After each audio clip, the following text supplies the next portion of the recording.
perfect sun for this too. You're good. Oh. We good? Yep, you're good. Go ahead. Okay, good. So, we're on the outside now. Obviously, it's a pretty nice neighborhood. It's kind of off the beaten track a little bit. Not so much happens back here. It's pretty quiet. You do have some power lines back here, though. We're gonna walk in the back and see what's back there because I know you asked me about that. I don't see any cell towers in the immediate vicinity. Of course, they're pretty ubiquitous. It's hard to get away from them, but I do see some kind of electrical stuff going on back there. So we'll go back and look at that for you. But the one thing I do want to point out here now, and it's fortunate that we're here on this time because the sun is coming from the west over there, and it's shooting across the roof where you can really see the contours of the roof here. And there's some unlikely dips and doodles in there that really are not normal. So I don't know what that would be. I see a couple of shingles missing up near the peak over there, and like Don said, the chimney is up through the roof, so that's good for the wood stove. However, a chimney that old, a lot of times, if you can see, if Don, can you zoom in on that? Yeah, I can.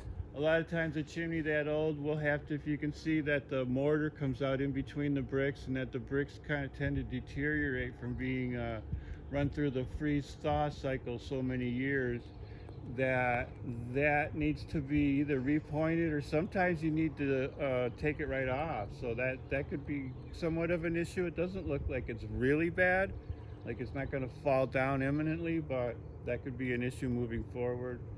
The roof I would want to know about, though. I would want to get a roofer over here. It looks to me, I don't know if Dawn can catch this on her phone, but it looks almost to me like somebody has taken and set a roof over this roof. If you can see by the way it's vented there, and if you can see, it looks like we have a roof line, one roof line, and then another one kind of set over the top of it.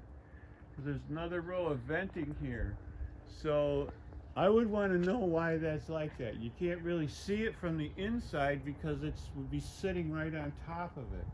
It's not necessarily a bad thing. I mean, a lot of times when you replace a roof, you will do something like that if there's not enough venting or insulation in the house where you could create a whole nother roof on top. I've done it before where you need more moisture airflow because you have snow melt and stuff like that. So picture the snow, if you will, on the roof, and the heat from the house goes up into the roof and it melts the snow, and that creates your ice dam. Well, if you have a double roof like this, the cold air can go in between those two roofs, so that the top roof that the snow's on never actually thaws out.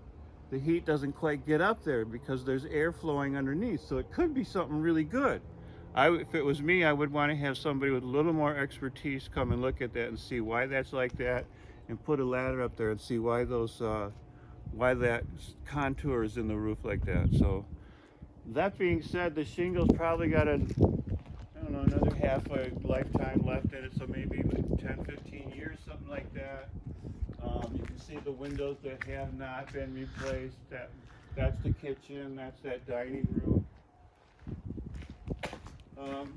You have painted cedar shingles, which is a good thing. Looks like it's holding the paint pretty good. Of course, cedar will last forever. It doesn't really rot or anything like that. It needs just a little bit of trim painting and stuff back here. There's just a little, it needs some TLC basically. But mostly minor stuff, it looks like. If you got the yard cleaned up and cut the grass, and it's pretty nice. Like Don said, there's a park back there, and we'll go check out that power line. The garage is a real basic one car. I didn't bring the opener out with me, but I'll grab some pictures if that's not in the listing. Not insulated or anything like that. So here's out the back. Yeah, so that's kind of a high tension line right in the backyard there. That might be an issue for you. I guess it kind of would be for me, so I don't know. That's up to you, but yeah. Because the mine is around here. There's a lot of heavy industry with the mine, especially. Do you think that it's realistic to find a house in city limits that isn't going to be in this situation. No. That's my thought, Steve and Nancy, that, you know, because the proximity to downtown is important to you, that might be a trade-off. Either that or maybe we might need to revisit being close to downtown. Yeah. And frankly, I'm not sure what that is. It looks like it's fairly high power though, just by looking at the stack. I might be able to find out looking at who owns that. I'll see if I can find that. Was that the Tilden probably? Could be. Or a power company, Or so processing plants. yeah. This is kind of a little industrial kind of area on the side of this. All right, I'm gonna stop this video because it's getting long.